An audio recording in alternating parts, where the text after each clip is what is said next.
High, আমি আকিক সাইফুল্লাহ।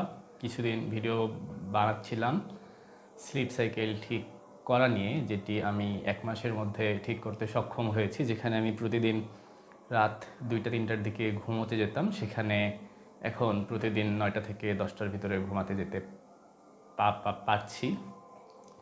এবং এই অর্জনটি সক্ষম হয়েছে মাত্র 1 মাসের মধ্যে। আর এই 1 মাসের মধ্যে যেহেতু আমি আমার জীবন গোছাতে শুরু করেছি, আর কি কী জিনিস অর্জন করলাম সেগুলোই সংক্ষেপে এই ভিডিওতে বলার চেষ্টা করব। তো দেখতেই পাচ্ছ, এটি আমার নতুন ভিডিও করার জায়গা বা ভিডিও করার সেট। আশা করছি আজকের ভিডিও করার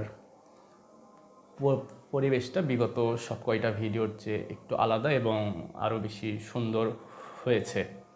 তো গত 1 মাসে আমার 5টা আলাদা বিষয়ে অ্যাচিভমেন্ট হয়েছে। 1, স্লিপ সাইকেল ঠিক হয়ে গেছে, তাড়াতাড়ি আমি ঘুমোতে যেতে পারছি। 2, আমি প্রতিদিন সকালে এখন দৌড়াতে বের হতে পারছি। প্রতিদিন এখন আর করছি না, শুরুর দিকে করছিলাম, এখন সপ্তাহে 3 দিন করে আমি দৌড়াতে যাচ্ছি। তারপরে আমি স্কেটবোর্ডিং প্র্যাকটিস করছি, এটাও করছি সপ্তাহে 3 দিন। দৌড় আর স্কেটবোর্ডিং অল্টারনেট করে করছি, যাতে শরীরের রিকভারিটা ভালোভাবে হয়। এবং ইংলিশ লার্নার কমিউনিটি, যেটা আমি চালু করেছি দিনাজপুরে, ইংলিশ স্পিকারদের প্র্যাকটিস করার জায়গা।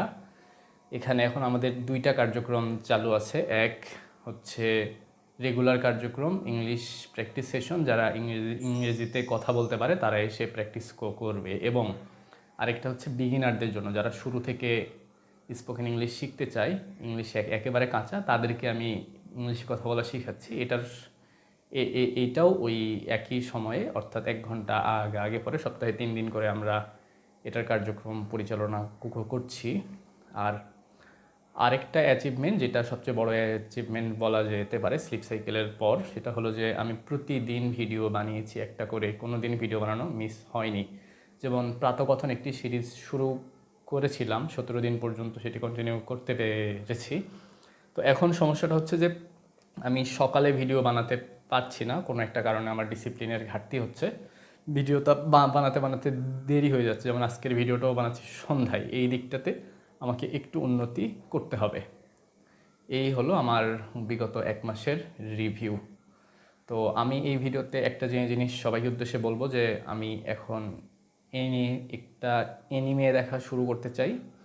তোমরা তোমাদের সবার ফেভারিট এনিমে বা মাস্ট ওয়াচ, যেটা তোমরা মনে করো আমার দেখা উচিত, সেটা কমেন্টে সাজেস্ট করতে থাকো। আমার সাইকোলজিক্যাল থ্রিলার, তারপরে ইন্টেন্স ইমোশনাল স্টোরি, এগুলো বেশি পছন্দ। আর স্টোরি যত কমপ্লিকেটেড হয় আমার এনিমে দেখতে তত ভালো লাগে। বেশি অ্যাকশন ট্যাকশন না থাকলেও চলবে, স্লাইস অফ লাইফ। ধন্যবাদ।